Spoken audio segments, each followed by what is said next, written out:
¿Alguna pregunta así en particular?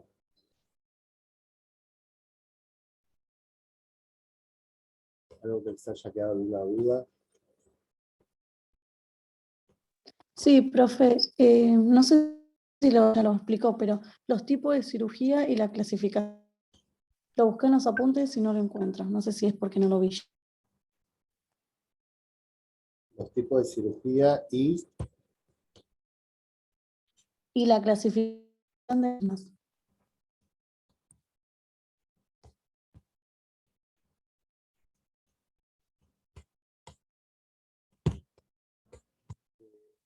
eso estaba, ya me quedé, te voy a decir bien para que después lo pueda leer bien también. Con respecto al capítulo, ¿no?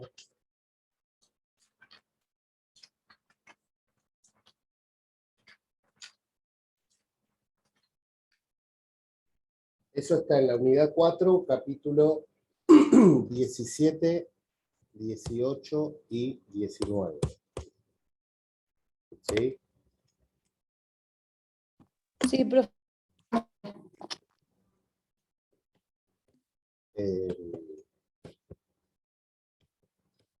Bueno, con respecto a lo que son la diferente clasificación, ¿sí?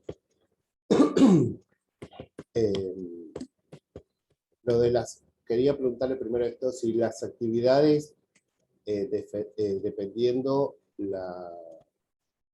el periodo, ¿sí?, del proceso quirúrgico, ¿sí? Tanto lo que es preoperatorio, ¿sí?, intra y posoperatorio, eso lo tienen claro. Profe, ¿es a mí o lo escucho bajito? No sé si los demás lo escuchan así. No sé, ¿el resto me escucha bien? Se escucha entrecortado. Sí, profe, yo también escucho entre.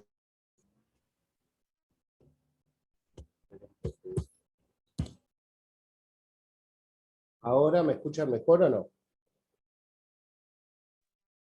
Ahora sí, profe. Bueno, respecto a la pregunta que me hacía la compañera de lo que era la clasificación de las cirugías, ¿sí? La clasificación de la cirugía va a depender, ¿sí?, del grado de urgencia, ¿sí? Pueden ser, como lo van a observar en la bibliografía, pueden ser de emergencia, de urgencia, ¿sí? Puede ser electiva, opcional, necesaria, ¿sí? Habíamos dicho que esto va a depender del grado de urgencia.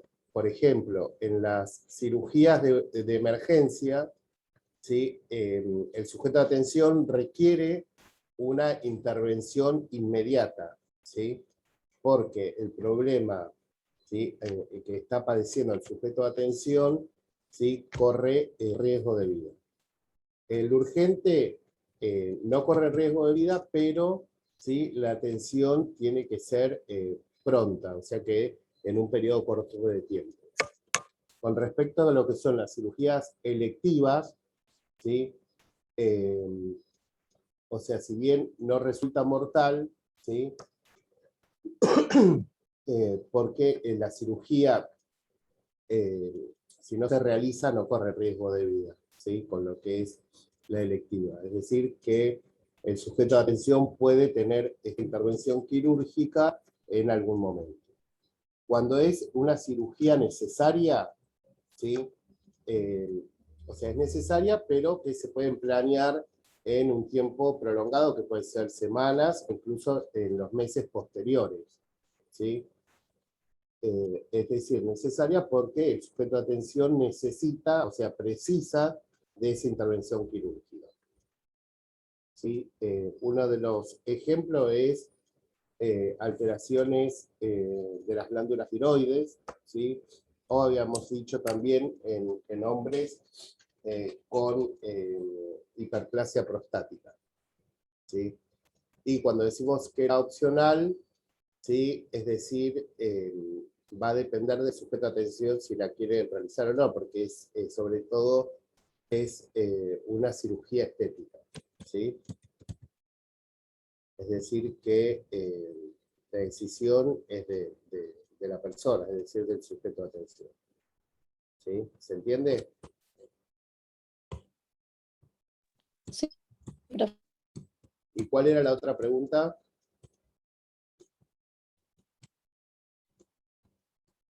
Y después decía la clasificación mismas dentro de esa pregunta. ¿Cómo? Clasificación de las mismas. Claro, esa es la Lo clasificación. saqué del punto del párrafo. Sí. Ah, está bien. Dentro de esa clasificación, tanto si es de urgencia, emergencia, electiva, necesaria o opcional, ¿sí? ¿A qué cirugía iba a corresponder, ¿sí? A la cirugía que se iba a someter este sujeto de atención? Ah, claro, y clasificación. Claro. Ah, está bien. Bien, está bien. ¿Alguna otra pregunta?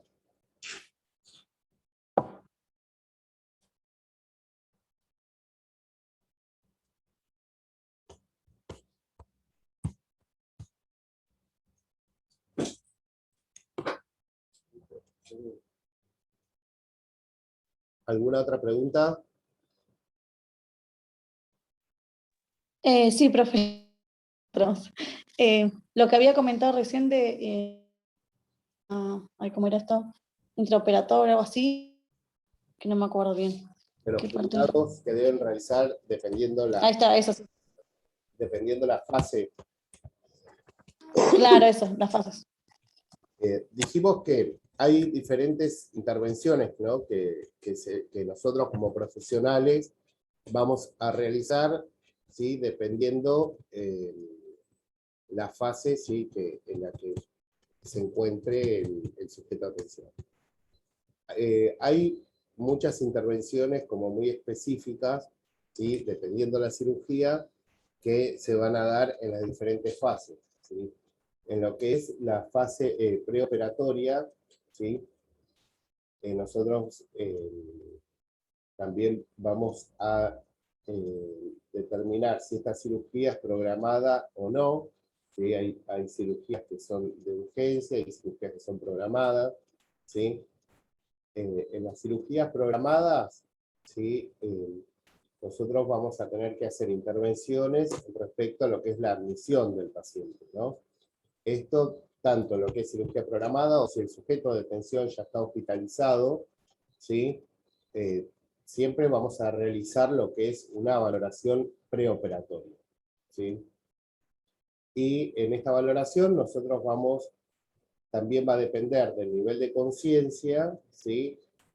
Realizar la valoración, ¿sí? Empezando por la entrevista, ¿sí? En esa entrevista, ¿sí? Nosotros vamos a determinar un montón de cuestiones necesarias para poder intervenir, ¿sí? Muchas veces también lo que se hace es incluir a la familia de esta valoración porque son los datos, es decir, datos secundarios, ¿sí? Que nos van a ser de utilidad para lo que es la valoración. Dentro de esto, primero vamos a identificar, primero si todas las cuestiones, es decir, las pruebas diagnósticas, están, o sea, preoperatorias, están completas, desde lo que es el consentimiento informado, el electrocardiograma, radiografías, exámenes de laboratorio, ¿sí? Verificar sobre todo el tema de si el sujeto de atención es alérgico a alguna sustancia, algún fármaco, ¿sí? Cuando hablo de sustancias, estoy hablando de que hay muchos que son alérgicos al látex, como habíamos visto, alérgicos al yodo, ¿sí? Entonces, cuando se realiza el baño prequirúrgico, ¿sí? No podemos darle, obviamente, yodopovidona para que se realice este baño, ¿sí? También tenemos que confirmar el tema de, hay indicaciones que son muy específicas, ¿sí? Como por ejemplo el baño prequirúrgico, ¿sí? El ayuno, ¿sí? Es muy importante, porque sobre todo en cirugías abdominales o en cirugías gastrointestinales, lo que se realiza es un ayuno, ¿sí? Va a depender de la cantidad de horas, ¿sí? Porque el intestino tiene que estar limpio, ¿sí? Sobre todo las gastrointestinales, hay otras indicaciones específicas como enemas, ¿sí? Para que el intestino se encuentre vacío, ¿no? Dentro de lo que es la valoración, también vamos o sea, con lo que es la entrevista, a ver si tiene alguna patología previa, si está en tratamiento con, o sea, un tratamiento farmacológico para alguna patología, que puede ser diabetes, problemas de tiroides, hipertensión arterial, eh, bueno, o alguna otra patología previa. Y también lo que tenemos que saber es que sí, el tratamiento tiene que ser, o sea, si debe tomar esa medicación, porque hay muchos fármacos, ¿sí? Que pueden traer contraindicaciones en el momento en que se administra la anestesia, ¿no? También tenemos que observar el tema, dijimos, de las prótesis, ¿sí? Que puede ser audífonos, prótesis oculares, dentales, ¿sí? También observar, bueno, dijimos el tema de la alergia, ¿sí? Los controles de signos vitales totalmente, ¿sí?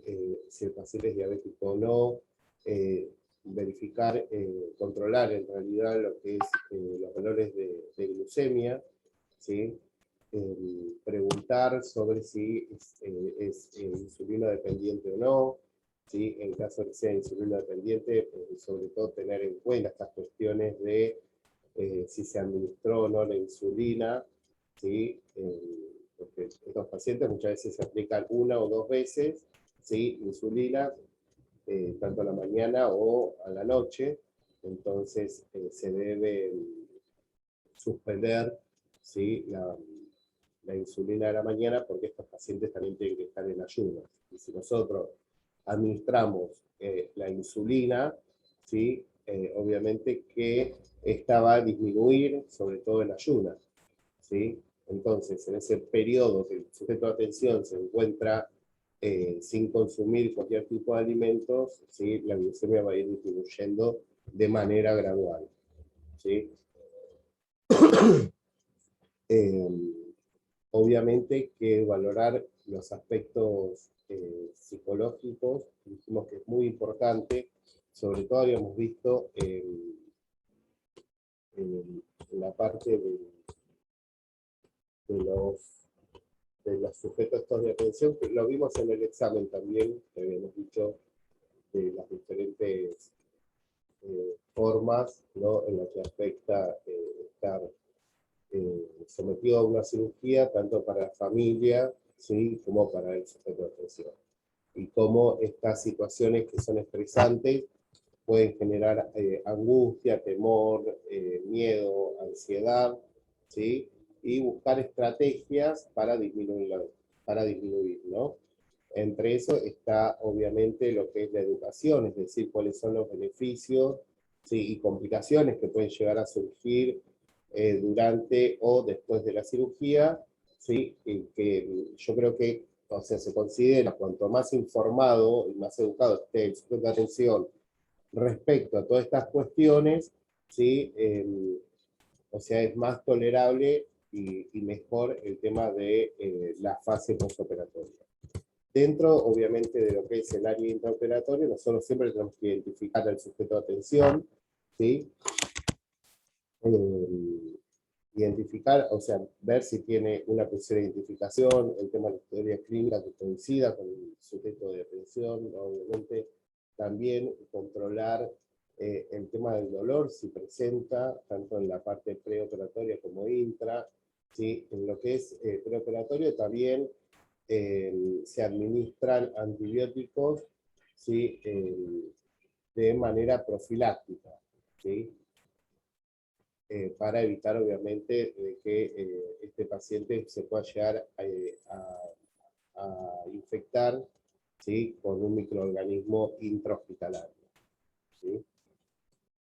Y bueno, lo que es también el preoperatorio, obviamente colocar un acceso venoso periférico, ¿sí? obviamente de un calibre mayor, porque esta cuestión, o sea, durante lo que es el periodo intraoperatorio, sí se administran diferentes volúmenes de soluciones, ¿sí? Y como uno de los riesgos puede ser una hipotensión, o una hipertensión puede ser por hipovolemia, puede complicarse con una hemorragia, entonces tiene que haber un acceso venoso periférico, ¿sí? De alto calibre para poder administrar grandes volúmenes si lo requiere, ¿sí?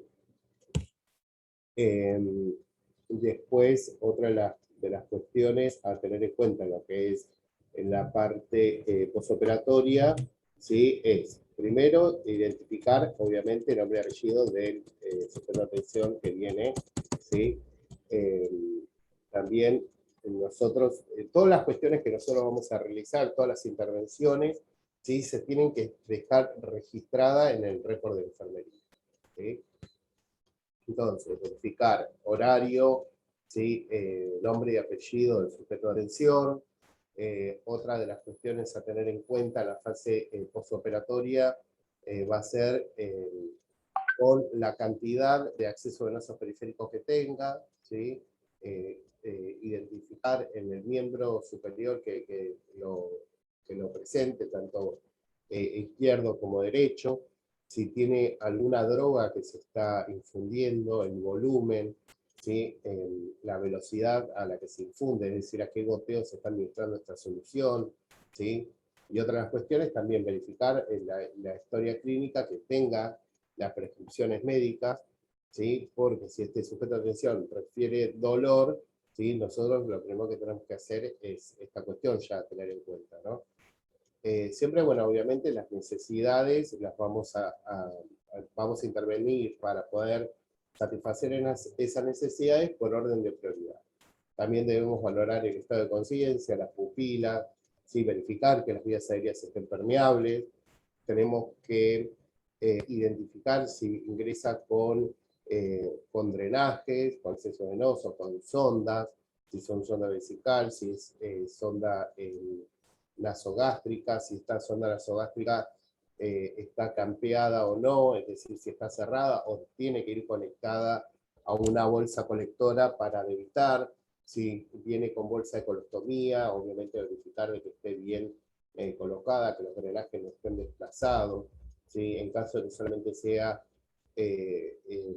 gasas que cubran lo que es el sitio quirúrgico, verificar el estado en el que vienen las gasas, ¿sí? Si vienen húmedas, y si vienen húmedas, ¿sí? Identificar cuáles son las características de esto, ¿sí? Si están húmedas por un líquido seroso, si están húmedas porque hay abundante sangre, ¿sí? Si viene con drenaje, también valorar un montón de cuestiones. Primero, verificar de que no esté desplazado, ¿sí? De que no esté obstruido, valorar las características del débito, ¿sí? La cantidad, ¿sí? Con la que ingresa, y a la hora también valorar para ver cuánto es lo que debita, porque si es mucho el débito, ¿sí? Obviamente se informa, ¿sí? Al médico responsable, ¿sí? Para que determine qué intervención o cuáles van a ser los pasos a seguir, ¿no? Después, obviamente, el control de signos vitales, dijimos que tenemos que tener en cuenta estas cuestiones, sobre todo a nivel de conciencia, también nosotros verificar, ¿sí? Que las barandas estén elevadas, ¿sí? Más que nada por el nivel de conciencia, por el efecto residual, ¿sí? De lo que es la anestesia. ¿Sí? Muchas veces tienen algunos un mal despertar, ¿sí? Entonces intentan por ahí bajarse y eso aumenta también el riesgo de lesión por alguna caída, ¿sí? Después también la posición del sujeto de atención, ¿sí? Cuando hablaba yo de valorar la permeabilidad de las vías aéreas, también el tema de auscultar para verificar si hay algún ruido que no sea normal, ¿sí? También, obviamente, identificar el tipo, la cantidad de anestésicos y los analgésicos que se administraron, ¿sí? Porque esto también puede incidir, o sea, de manera directa sobre los signos vitales, ¿sí? describir también cuáles son las limitaciones físicas que presenta este sujeto de atención, ¿sí? Y también lo que hay que es informar si hay la presencia, ¿no?, de familiares o de otras personas que son allegadas a lo que es el sujeto de atención. Con respecto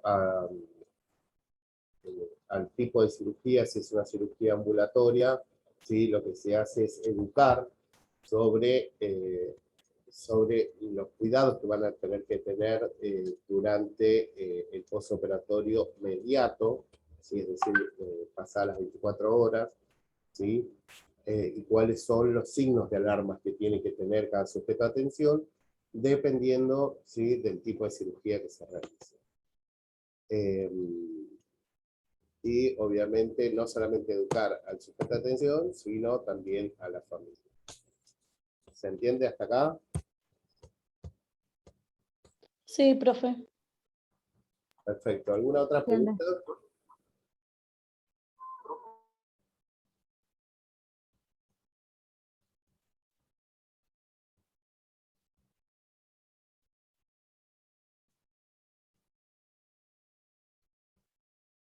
¿Alguien, alguna duda? Con respecto a los diagnósticos de enfermería,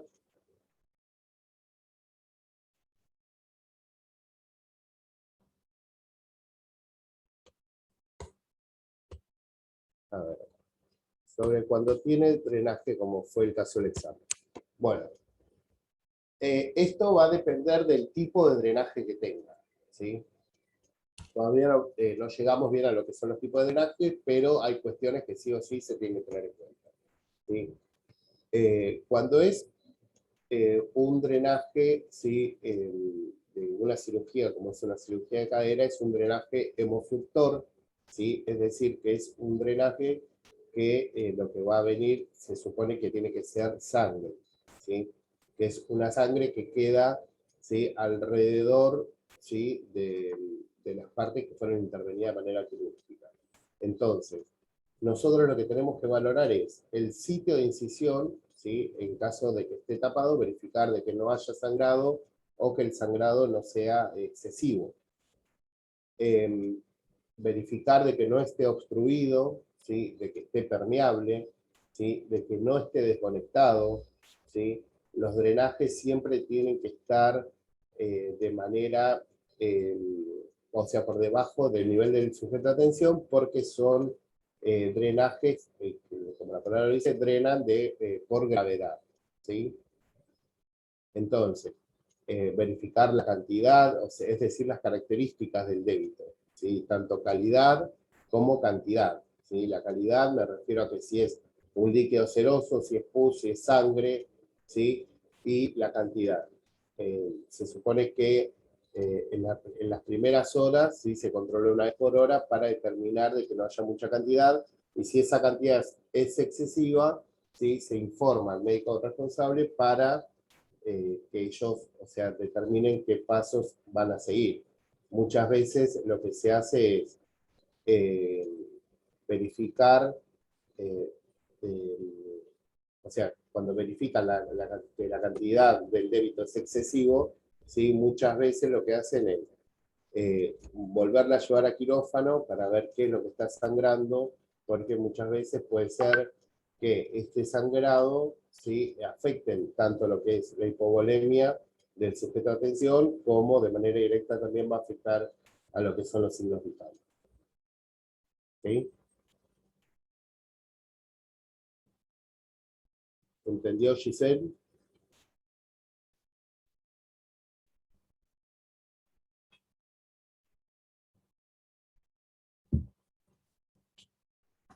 Perfecto. ¿Alguna otra duda?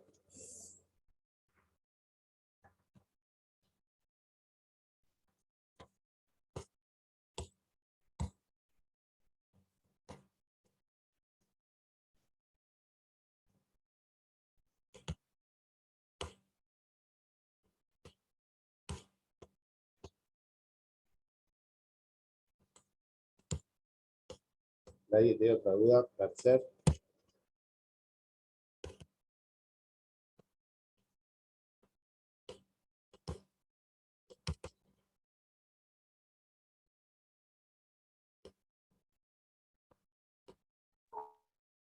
Particularmente, profe, ya me saqué las dudas.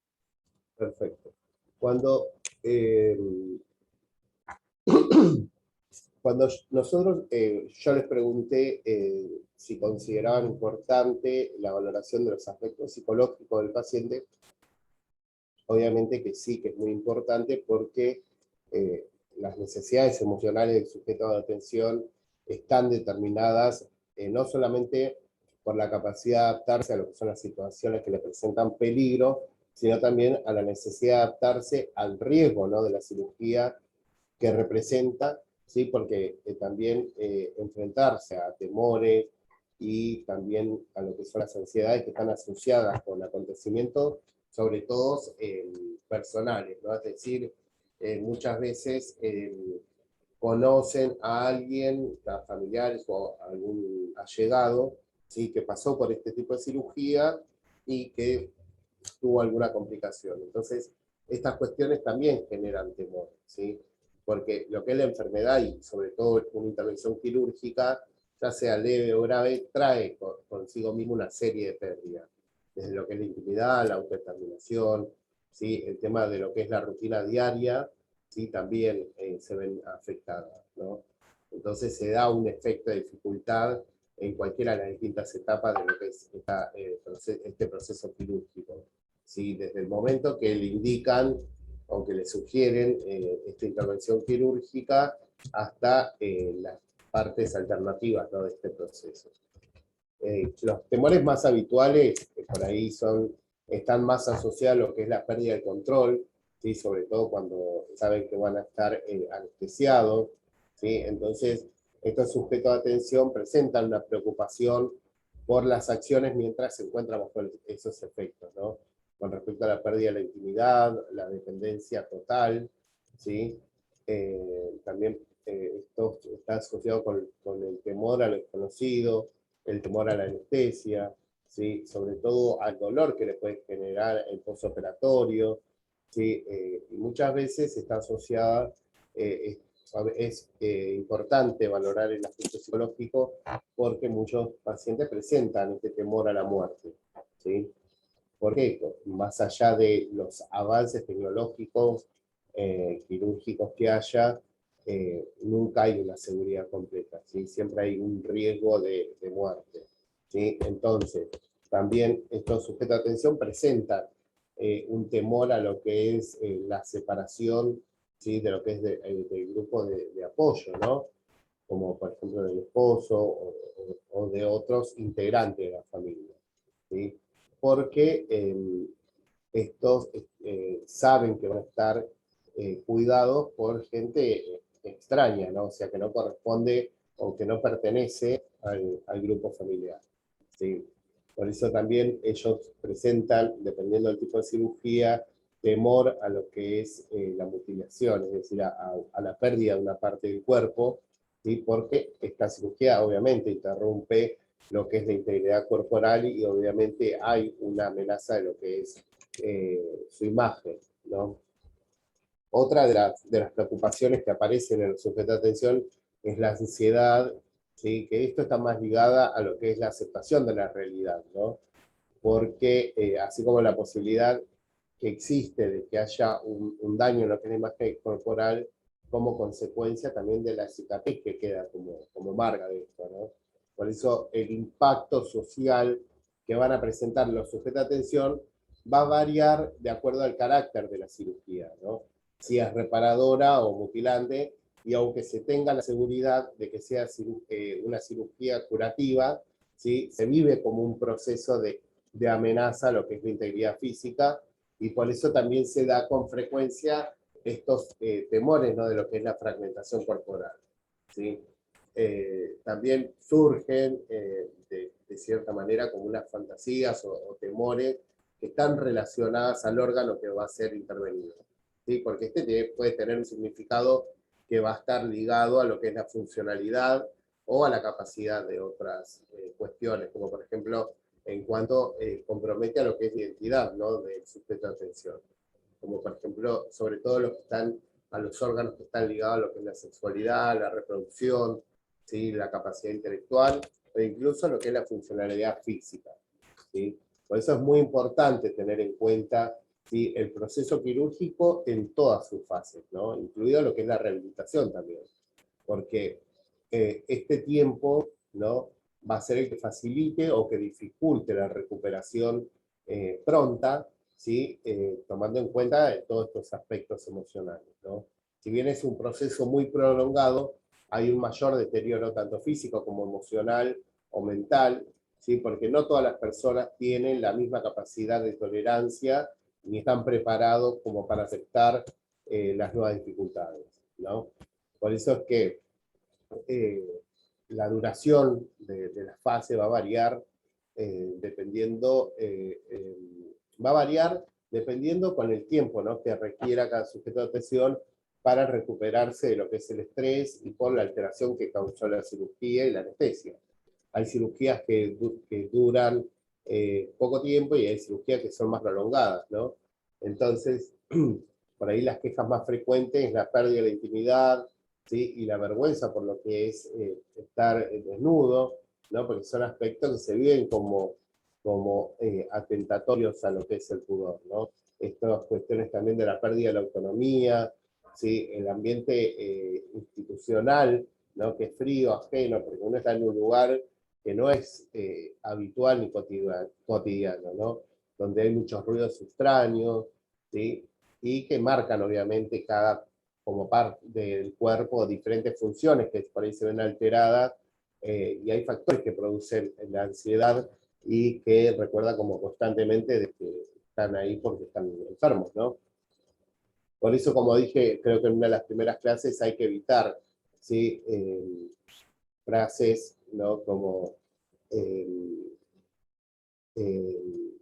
tratar de que, o sea, de que los sujetos de atención digan estas frases, ¿no?, de que me imaginaba ahora qué va a ser de mí, o tengo miedo de morirme, tengo miedo de no despertarme, ¿sí?, o de que le pase algo durante la cirugía. Pero estas son cuestiones que suelen surgir, ¿sí?, pero que nosotros debemos tratar de buscar estrategias para que el sujeto no presente estos pensamientos, ¿no?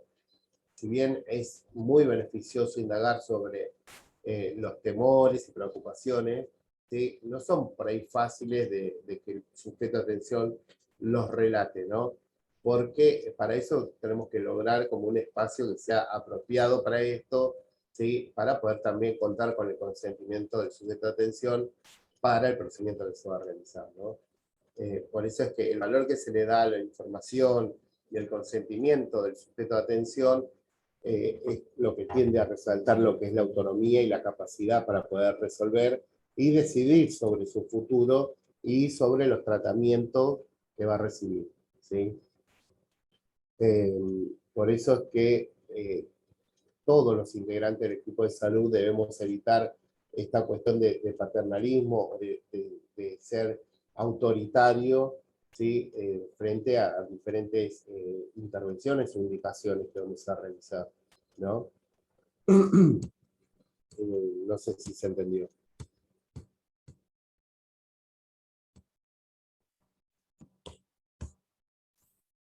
¿Se entendió?